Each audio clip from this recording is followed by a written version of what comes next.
منافقین کہنے لگے آج تو علی پھنس گئے ہیں، والدین کی وراثت میں مرد کے 2 حصے اور عورت کا 1 حصہ کیوں رکھا گیا جبکہ اسلام تو مساوات کا درس دیتا ہے۔ حضرت علی اچانک سے خاموش ہو گئے۔ منافق خوش ہونے لگے کہ آج تو علی پھنس گئے ہیں۔ اس سوال کا جواب تو رسول اللہ بسم اللہ الرحمن الرحیم۔ موت ایک ایسی اٹل حقیقت ہے جس کا انکار کوئی ذی شعور نہیں کر سکتا۔ ہر انسان دنیا کی زندگی گزارنے کے لیے کوئی نہ کوئی کاوش اور جدوجہد کر کے مال و اسباب اکٹھا کرتا ہے۔ سوال یہ ہے کہ بعد از مرگ اس کے زیر ملکیت منقولہ و غیر منقولہ جائیداد کو کس طرح تقسیم کیا جائے۔ اسلام وہ دین ہے جس نے سب سے پہلے مردوں کے ساتھ ساتھ عورتوں کو بھی وراثت میں حقدار ٹھہرایا۔ حالانکہ اس وقت کے جزیرۃ العرب کے معروضی حالات عورتوں کے حوالے سے فرسودہ نظریات کے حامل تھے، بچیوں کو زندہ درگور کرنے سے بھی دریغ نہیں کرتے تھے۔ ایسے ماحول میں اسلام کے متوازی نظام اقتصاد کی خوبیوں میں سے ایک یہ ہے کہ عورتوں کے حقوق کو مالی تحفظ دیا گیا۔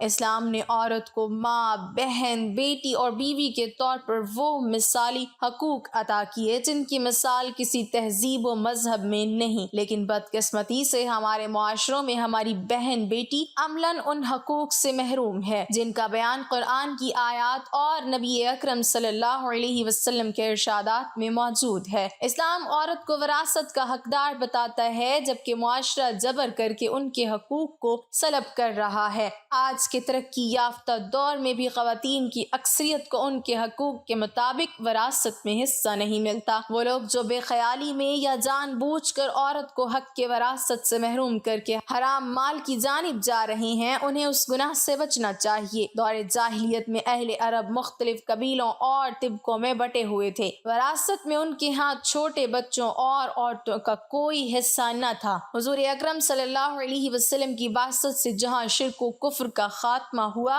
اور دیگر تمام باطل رسموں کی اصلاح ہوئی، وہیں یتیموں کے مال اور عورتوں کے حقوق و میراث کے سلسلے میں بھی تفصیلی احکامات نازل ہوئے۔ دنیا انسانیت جاہلی تہذیب سے نکل کر اسلام کے پاکیزہ معاشرت میں زندگی گزارنے لگی۔ بعض حضرات اپنی زندگی ہی میں اپنا مال و جائیداد اولاد و اقربا میں تقسیم کر دیتے ہیں۔ عام طور سے دیکھنے میں آیا ہے کہ صرف بیٹوں کو حصہ دیا جاتا ہے اور بیٹیوں اور بیوی کو محروم کر دیا جاتا ہے، جبکہ بعض بیٹیوں کو مختلف لالچ دے کر حصے سے محروم رکھتے ہیں۔ ان لوگوں کو حالت صحت میں اگرچہ مال میں تصرف کا مکمل اختیار ہے، لیکن یاد رہے ان کا یہ عمل اسلامی تعلیمات کے خلاف ہے۔ چنانچہ امام بخاری و مسلم رحمہ اللہ نے حضرت جابر رضی اللہ تعالی عنہ سے روایت نقل کی ہے۔ وہ فرماتے ہیں کہ حضور اکرم صلی اللہ علیہ وسلم اور حضرت ابوبکر صدیق رضی اللہ تعالی عنہ بنو سلمہ میں میری عیادت کے لیے تشریف لائے۔ مجھ پر بے ہوشی طاری تھی۔ آپ صلی اللہ علیہ وسلم نے پانی منگوایا، وضو فرمایا اور کچھ چھینٹے مجھ پر مارے۔ مجھے کچھ افاقہ ہوا۔ میں نے پوچھا کہ میں اپنی اولاد کے درمیان اپنا مال کیسے تقسیم کروں؟ اس وقت یہ آیت نازل ہوئی، یوصیکم اللہ فی اولادکم۔ اس آیت میں والدین کو حکم دیا گیا ہے کہ لڑکوں کی طرح لڑکیوں کو بھی مال میں سے حصہ دو۔ مشکات شریف کی ایک صحیح حدیث میں وارد ہوا ہے کہ بعض لوگ تمام عمر اطاعت خداوندی میں مشغول رہتے ہیں لیکن موت کے وقت وارثوں کو ضرر پہنچاتے ہیں، یعنی کسی شرعی عذر اور وجہ کے بغیر کسی ہیلے سے یا تو حقداروں کا حصہ کم کر دیتے ہیں یا مکمل حصے سے محروم کر دیتے ہیں۔ ایسے شخص کو اللہ تعالیٰ سیدھے جہنم میں پہنچا دیتا ہے۔ غور فرمائے، میراث کے بارے میں اللہ کے ایک حکم کے سلسلے میں ہیلے بہانوں سے کام لینے والوں کی تمام عمر کی عبادتیں، نماز، روزہ، حج، زکوٰۃ، تبلیغ اور دیگر اعمال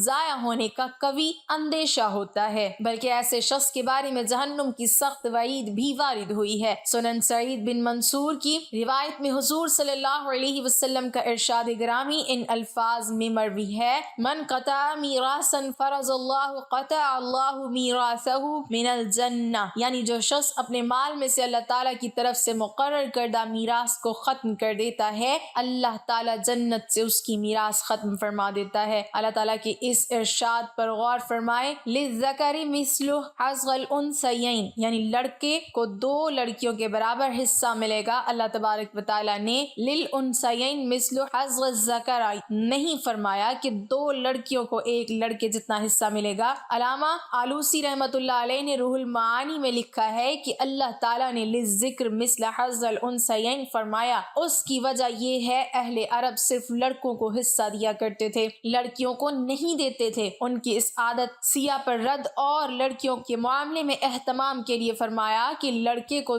2 لڑکیوں کے برابر حصہ ملے گا۔ گویا یہ فرمایا کہ صرف لڑکوں کو حصہ دیتے ہو، ہم نے ان کا حصہ دگنا کر دیا ہے لڑکیوں کے مقابلے میں، لیکن لڑکیوں کو بھی حصہ دینا ہوگا، ان کو میراث سے محروم نہیں کیا جائے گا۔ امام قرطبی احکام القرآن میں اس آیت کے بارے میں فرماتے ہیں، ارکان دین میں سے ہے اور دین کے اہم ستونوں میں سے ہے اور امہات آیات میں سے ہے، اس لیے کہ فرائض میراث کا بہت عظیم مرتبہ ہے، یہاں تک کہ یہ سلس علم ہے۔ اس آیت کریمہ میں میراث کے احکام بیان فرمانے کے بعد اس کے اخیر میں اللہ تعالیٰ نے یہ ارشاد فرمایا، تلک حدود اللہ، یہ میراث کے احکام اللہ تعالیٰ کے بیان کردہ حدود ہیں، ان حدود پر عمل کرنے والوں کے لیے بطور انعام و جزا کے فرمایا، جو اللہ اور اس کے رسول صلی اللہ علیہ وسلم کی اطاعت کرے گا، اللہ تعالیٰ اسے ایسی جنت میں داخل فرمائے گا جس کے نیچے سے نہریں بہتی ہیں، وہ اس میں ہمیشہ رہیں گے، اور یہ بہت بڑی کامیابی ہے۔ میراث کے سلسلے میں اللہ کے بیان کردہ احکامات پر عمل نہ کرنے والوں کے لیے آگ اور ذلت کا عذاب ہوگا۔ ارشاد ربانی ہے، جو اللہ اور اس کے رسول صلی اللہ علیہ وسلم کی نافرمانی کرتا ہے اور اس کے بیان کردہ حدود سے تجاوز کرتا ہے، اللہ تعالیٰ اسے آگ میں داخل فرما دے گا جہاں وہ ہمیشہ رہے گا اور اس کے لیے ذلت آمیز عذاب ہوگا۔ بیٹوں کو حصہ دے کر بیٹیوں کو محروم کرنا یا بھائی اور چچا وغیرہ کا خود لے کر عورتوں کو محروم کرنا، یہ زمانہ جاہلیت کے کفار کا طرز عمل ہے۔ اللہ تعالیٰ کے واضح اور صریح حکم کو پس پشت ڈال کر ایک کافرانہ رسم پر عمل کرنا کوئی معمولی خطا نہیں ہے، نہایت سرکشی اور اعلیٰ درجے کا جرم ہے، بلکہ کفر تک پہنچ جانے کا اندیشہ ہے۔ اپنی اولاد اور ورثہ کے لیے مال چھوڑنا بھی ثواب کا کام ہے۔ امام بخاری رحمۃ اللہ علیہ نے اپنی صحیح میں نقل کیا ہے، حضرت سعد بن ابی وقاص رحمۃ اللہ علیہ رضی اللہ تعالیٰ عنہ کہتے ہیں کہ میں فتح مکہ والے سال ایسا بیمار ہوا کہ یہ محسوس ہوتا تھا کہ گویا ابھی موت آنے والی ہے۔ رسول اللہ صلی اللہ علیہ وسلم میری عیادت کے لیے تشریف لائے تو میں نے عرض کیا، اے اللہ کے رسول صلی اللہ علیہ وسلم، میرے پاس بہت سا مال ہے، میری صرف ایک ہی بیٹی کو میراث کا حصہ پہنچتا ہے، تو کیا میں اپنے پورے مال کی وصیت کر دوں؟ آپ صلی اللہ علیہ وسلم نے فرمایا، نہیں۔ میں نے عرض کیا، آدھے مال کی وصیت کر دوں؟ آپ صلی اللہ علیہ وسلم نے فرمایا، نہیں۔ میں نے عرض کیا، تہائی مال کی وصیت کر دوں؟ آپ صلی اللہ علیہ وسلم نے فرمایا، تہائی کی وصیت کر سکتے ہو، اور تہائی بھی بہت ہے۔ پھر فرمایا، تم اپنے ورثہ کو مالداری کی حالت میں چھوڑ جاؤ، یہ اس سے بہتر ہے کہ تم انہیں تنگ دستی کی حالت میں چھوڑ دو کہ وہ لوگوں کے سامنے ہاتھ پھیلائیں۔ حضرت سعد بن الربی رضی اللہ تعالیٰ عنہ شہید ہو گئے، ان کی بیوی 2 لڑکیاں زندہ تھیں، بھائی نے ترکہ پر قبضہ کر لیا، اب بیوی بہت پریشان ہوئی، دونوں بچیوں کے گزر بسر اور شادی بیاہ کا مسئلہ سامنے تھا، چنانچہ ان کی بیوی رسول اللہ صلی اللہ علیہ وسلم کی خدمت میں پہنچی اور پورا قصہ سنایا۔ اس پر رسول اللہ صلی اللہ علیہ وسلم نے ارشاد فرمایا، ارجعی فلعلہ سیقضی فیہ، ابھی واپس جاؤ، اس لیے کہ ہو سکتا ہے کہ جلد ہی اللہ تعالیٰ اس سلسلے میں فیصلہ فرمائے۔ چنانچہ کچھ دنوں بعد وہ پھر دوبارہ واپس آئیں اور رونے لگیں، ان کی آہ آسمانوں کو پار کر کے عرش تک پہنچ گئی، اور آیت نازل ہوئی تو رسول اللہ صلی اللہ علیہ وسلم نے یتیم بچیوں کے چچا کو بلایا اور حکم فرمایا کہ مرحوم کی دونوں بچیوں کو 2/3 اور بیوہ کو 8واں حصہ دے دو، اور جو بچے وہ 13 ہے۔ یہ میراث کی پہلی آیت ہے جو ایک مظلوم عورت کی داد رسی اور فریاد رسی کے لیے نازل ہوئی۔ میت کے مرنے کے بعد اس کے ترکہ میں سے جیسے نرینہ رشتہ دار اپنے شرعی مقرر شدہ حصوں کے تناسب سے حقدار ہوتے ہیں، ایسے ہی خواتین بھی یعنی والدہ، بیوہ، بیٹی، بہن اپنے شرعی مقرر شدہ حصوں اور میراث کے اصولوں کے تناسب سے حقدار ہوتی ہے، اور کسی بھی خاتون کے میت کی میراث میں حقدار ہونے کی صورت میں انہیں ان کے شرعی حصے سے محروم کرنا اور نرینہ رشتہ داروں کا قبضہ کر لینا ناجائز اور گناہ کبیرہ ہے۔ میراث میں کسی بھی حقدار کو اس کا حق اور حصہ اس دنیا میں دینا لازم اور ضروری ہے، ورنہ آخرت میں دینا پڑے گا اور آخرت میں دینا آسان نہیں ہوگا۔ حضرت سعید بن زید رضی اللہ تعالی عنہ فرماتے ہیں، رسول اللہ صلی اللہ علیہ وسلم نے فرمایا، جو شخص کسی کی بالشت بھر زمین بھی از راہ ظلم لے گا، قیامت کے دن 7 زمینوں میں سے اتنی ہی زمین اس کے گلے میں توق کے طور پر ڈالی جائے گی۔ حضرت انس رضی اللہ تعالی عنہ فرماتے ہیں، رسول اللہ صلی اللہ علیہ وسلم نے فرمایا، جو شخص اپنے وارث کی میراث کاٹے گا یعنی اس کا حصہ نہیں دے گا تو اللہ تعالیٰ قیامت کے دن اس کی جنت کی میراث کاٹ لے گا۔ والدین کے ترکہ میں نرینہ اولاد کی طرح بیٹیوں کا بھی شرعی حق اور حصہ ہوتا ہے۔ والدین کے انتقال کے بعد ان کے ترکہ پر بیٹوں کا قبضہ کر لینا اور بہنوں کو ان کے شرعی حصے سے محروم کرنا ناجائز اور گناہ کبیرہ ہے۔ بہنوں کو ان کا حق اور حصہ اس دنیا میں دینا لازم اور ضروری ہے، لہٰذا میراث میں سے عورتوں کا حصہ دینا لازم اور ضروری ہے۔ بہنوں کو میراث سے محروم کرنا یا ان کے حق سے کم دینا ظلم اور ناجائز ہے۔ جو بھائی اپنی بہنوں کے حصے پر قابض ہو کر ان کا مال کھاتے ہیں، متروکہ جائیداد یا اس کے منافع میں سے ان کے لیے اپنے حصے سے زائد لینا حرام ہے۔ یتیموں، عورتوں اور بیٹیوں کو میراث اور جائیداد میں حصے سے محروم کرنا بہت بڑا جرم ہے اور گناہ ہے، قانون خداوندی سے بغاوت کے مترادف ہے۔ اس بارے میں کسی قسم کے ہیلوں اور بہانوں کا سہارا نہ لیا جائے، بلکہ جو شرعی حصے داروں کا حق بنتا ہے وہ ان کے سپرد کر دیا جائے۔ ہاں، اگر اپنے حصے پر قبضہ کرنے کے بعد وہ اپنی رضا اور رغبت سے کچھ یا سارا کسی کو دینا چاہے تو اس کے لیے لینا جائز ہوگا۔ یہ بات بہت واضح ہے کہ کسی بھی نظریے کے بارے میں جزوی اور نامکمل معلومات محدود فکر کو جنم دیتی ہے اور لوگ ان معلومات کی وجہ سے غلط نظریات بنا لیتے ہیں۔ یہ بات عام لوگوں کے لیے تو قابل معافی ہو سکتی ہے کہ ان کی معلومات کم اور نامکمل ہوں، مگر ایک محقق کے لیے ادھوری معلومات پر نظریہ قائم کرنا ناقابل معافی ہے۔ محقق علم کی بنیاد پر نظریہ قائم کرتا ہے اور اسی کے ذریعے حقیقت تک پہنچتا ہے۔ بہت سے لوگ اسلام پر اعتراض کرتے ہیں کہ اسلام پدر شاہی پسند مذہب، اس میں وراثت، گواہی اور اسی طرح کے دیگر معاملات میں عورتوں کے ساتھ بہت سی ناانصافیاں کی جاتی ہیں۔ ایک بڑا اعتراض یہ ہے کہ اسلام دعوت کو مرد کے نصف میراث دیتا ہے۔ یہ اعتراض صرف قرآن مجید کی اس آیت کو پڑھ کر کیا جاتا ہے۔ ارشاد باری تعالیٰ ہوتا ہے، اللہ تمہاری اولاد کے بارے میں تمہیں ہدایت فرماتا ہے، ایک لڑکے کا حصہ 2 لڑکیوں کے حصے کے برابر ہے۔ اس آیت کے ایک حصے کو پڑھ کر کہا جاتا ہے کہ اسلام پدر شاہی پسند مذہب ہے، اس میں مرد کو معاملات زندگی میں عورت پر ترجیح دی جاتی ہے۔ یہ بات واضح ہے کہ اسے الگ سے نہیں دیکھا جا سکتا، بلکہ اسے شریعت اسلامی کے مکمل نظام وراثت کی روشنی میں دیکھتا ہوگا، جس میں اسلام نے خاندان کی مالی کفالت اور اخراجات کی ذمہ داریاں تقسیم کی ہیں۔ یہ آیت مزیدہ اسلامی نظام کے ایک جزء کا بیان ہے۔ اگر مرد ہونے کی وجہ سے اس کا حصہ عورت سے زیادہ ہے تو پھر ہر صورت میں مرد کا حصہ عورت سے زیادہ ہونا چاہیے، اور جہاں بھی میراث تقسیم ہو رہی ہو وہاں مرد کو عورت سے زیادہ ملنا چاہیے۔ اسلامی فقہ کے مطالعے سے یہ بات سامنے آتی ہے کہ بہت سے ایسے مقامات ہیں جہاں مرد اور عورت کی میراث برابر ہے۔ اللہ تعالیٰ کا ارشاد ہے، اور میت کی اولاد ہونے کی صورت میں والدین میں سے ہر ایک کو ترکے کا چھٹا حصہ ملے گا۔ اس آیت مزیدہ میں ماں اور باپ دونوں کی میراث برابر ہے۔ اسی طرح اللہ تعالیٰ کا ارشاد ہے،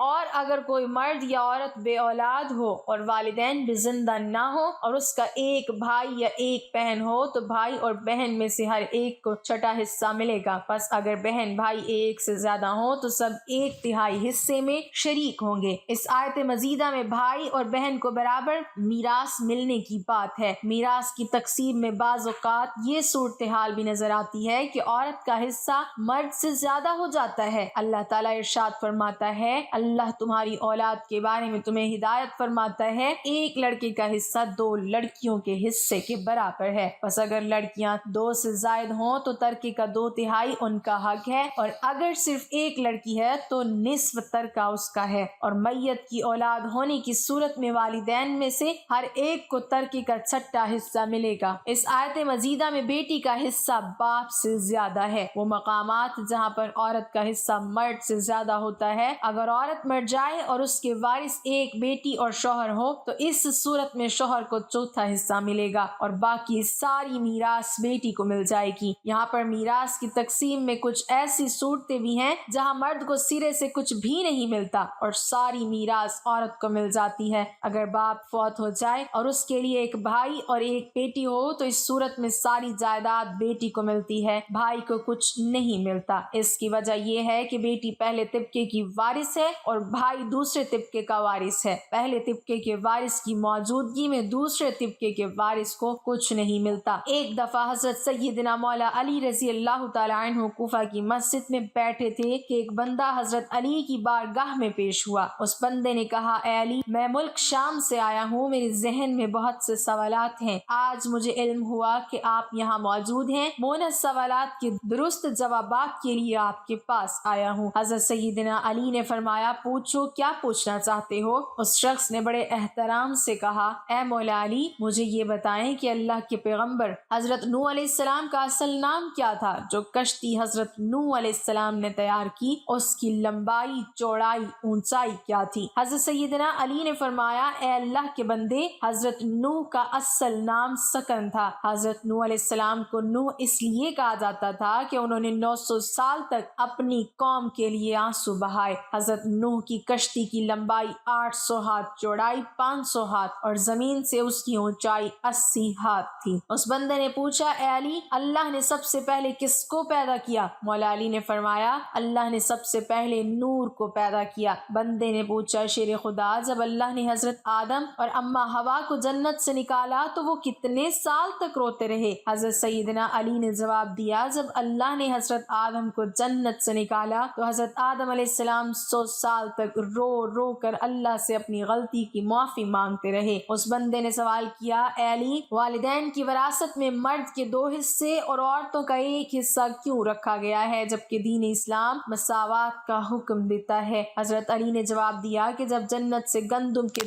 3 دانے توڑے گئے تو حضرت اماں حوا نے خود ایک کھایا اور حضرت آدم کو 2 دانے دیے۔ چونکہ وہ ہمارے جد ہیں، اسی نسبت سے وراثت میں لڑکے کے 2 حصے اور عورت کو 1 حصہ مقرر کر دیا گیا۔ جب تک یہ دنیا رہے گی یہی عمل جاری رہے گا۔ اس بندے نے اگلا سوال کیا، مولا علی، جنات کا باپ کون ہے اور اللہ پاک نے جنات پر کون سے پیغمبر کو مبعوث فرمایا؟ حضرت سیدنا علی نے فرمایا کہ جس جنوں کی نسل جہاں سے شروع ہوئی اس کا نام شمان ہے، جس کو اللہ نے آگ کی چنگاری سے پیدا کیا۔ اللہ نے حضرت یوسف علیہ السلام کو جنات کا پیغمبر بنا کر بھیجا، جنہوں نے جنات کو اللہ کی عبادت کرنے کا حکم دیا، لیکن جنات نے اس پیغمبر کو شہید کیا۔ اس بندے نے اگلا سوال کیا کہ اے علی، بیل اپنا سر آسمان کی طرف کیوں نہیں اٹھاتا؟ کیا اس سے سر آسمان کی طرف اٹھایا نہیں جاتا؟ حضرت سیدنا علی نے جواب دیتے ہوئے فرمایا، جس دن سے بنی اسرائیل قوم نے گوسالہ کی پوجا کی، بنی اسرائیل کی یہ حرکت دیکھ کر بیل بہت شرمندہ ہوا،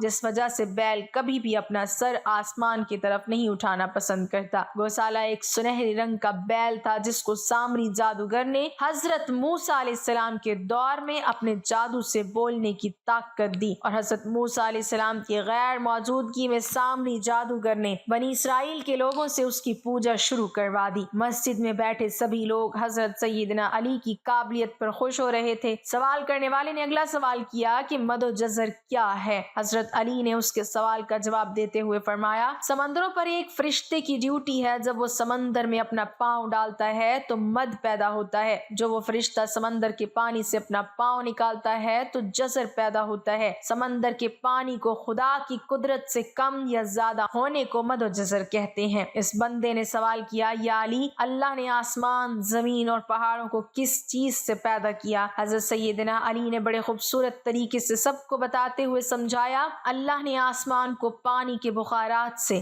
زمین کو پانی کی جھاگ سے اور پہاڑوں کو پانی کی لہروں سے پیدا کیا۔ شام سے آئے ہوئے مہمان نے حضرت سیدنا علی سے پوچھا، اے علی، کس نبی نے ایک ہی وقت میں 2 بہنوں سے شادی کی تھی؟ حضرت امیر المومنین نے جواب دیا کہ وہ حضرت یعقوب علیہ السلام تھے، جنہوں نے ایک ہی وقت میں 2 سگی بہنوں سے شادی کی۔ حضرت یعقوب کی ان بیویوں کا نام لیا اور راحیل تھا۔ حضرت سیدنا علی نے فرمایا، اس کے بعد اللہ نے 2 سگی بہنوں سے نکاح کرنا حرام کر دیا۔ دیا۔ اس بندے نے سوال کیا، اے امیر المومنین، اللہ نے پہلے آسمان کو کس چیز سے تخلیق کیا؟ حضرت علی نے جواب دیا، اللہ نے پہلے آسمان کو رکی ہوئی فوج سے بنایا۔ شام سے آئے ہوئے مسافر نے سوال پوچھا، اے علی، سب سے پہلے کفر کی ابتدا کس نے رکھی اور پہلا کافر کون تھا؟ مولا علی نے فرمایا، سب سے پہلے کفر کرنے والا ابلیس تھا، وہی سب سے پہلا کافر ہے۔ شام سے آئے ہوئے شخص نے بڑے ہی ادب و احترام کے ساتھ ہی سوال کیا کہ اے علی، قرآن پاک میں اللہ نے 7 آسمانوں کا ذکر کیا ہے، آپ 7 آسمانوں کے نام اور ان کے رنگ بتا کر ہمارے علم میں اضافہ کر دیجئے۔ حضرت سیدنا علی نے فرمایا، پہلا آسمان پانی کے بخارات اور دھول سے بنا ہے، اس کا نام رفیع ہے۔ دوسرے آسمان کا نام کیزوم ہے، دوسرے آسمان کا رنگ تانبے جیسا ہے۔ تیسرا آسمان بے شمار رنگ رکھتا ہے۔ تیسرے آسمان کا نام مودون ہے۔ چوتھے آسمان کا نام عرفلون ہے، جس کی رنگت چاندی سے ملتی ہے۔ پانچویں آسمان کا نام ہیون ہے، جس کا رنگ سونے جیسا ہے۔ چھٹے آسمان کا نام عروس ہے، وہ سبز یاقوت سے بنا ہے۔ ساتویں آسمان کا نام اجمہ ہے، جس کا رنگ سفید موتیوں جیسا ہے۔ اس بندے نے سوال کیا، اے مولا علی، حضرت آدم کا نام آدم کیوں رکھا گیا؟ حضرت آدم علیہ السلام کی عمر مبارک کتنی تھی؟ حضرت سیدنا علی نے فرمایا، حضرت آدم کو اللہ نے زمین کے اعلیٰ ترین مٹی سے پیدا کیا، اسی لیے آدم نام رکھا، اور حضرت آدم کی عمر مبارک 950 سال تھی۔ اس شخص نے دوبارہ دریافت کیا، یا علی، ابلیس کا نام آسمان پر کیا تھا؟ حضرت سیدنا مولا علی نے جواب دیتے ہوئے کہا، آسمان میں ابلیس کو حارس کے نام سے پکارا جاتا تھا۔ شام سے آئے ہوئے آدمی نے کہا، اے مولا علی، میں آپ سے آخری سوال پوچھ کر اجازت چاہتا ہوں۔ حضرت سیدنا علی نے فرمایا، پوچھو، کیا پوچھنا چاہتے ہو؟ اس بندے نے پوچھا، مکہ کو ام القریٰ کیوں کہا جاتا ہے؟ حضرت سیدنا علی نے جواب دیا، ام القریٰ کے معنی ہر ترتیب کی ماں ہیں، کیونکہ زمین کی ہر چیز اس کے نیچے سے بچھائی گئی، اسی لیے شہر مکہ کو جہاں بیت الشریف ہے اسے ام القریٰ کہا جاتا ہے۔ اللہ تعالیٰ سے دعا ہے کہ ہمیں دین پر چلنے کی توفیق عطا فرمائے اور میراث کے حوالے سے پائی جانے والی غفلتوں کے ازالے کی ہمت عطا فرمائے، امت مسلمہ کی تمام پریشانیوں اور مشکلات کو آسانیوں اور عافیت میں بدل دے، آمین۔ ناظرین، کمنٹ باکس میں اللہ تعالیٰ کے 99 ناموں میں سے ایک نام ضرور ٹائپ کریں۔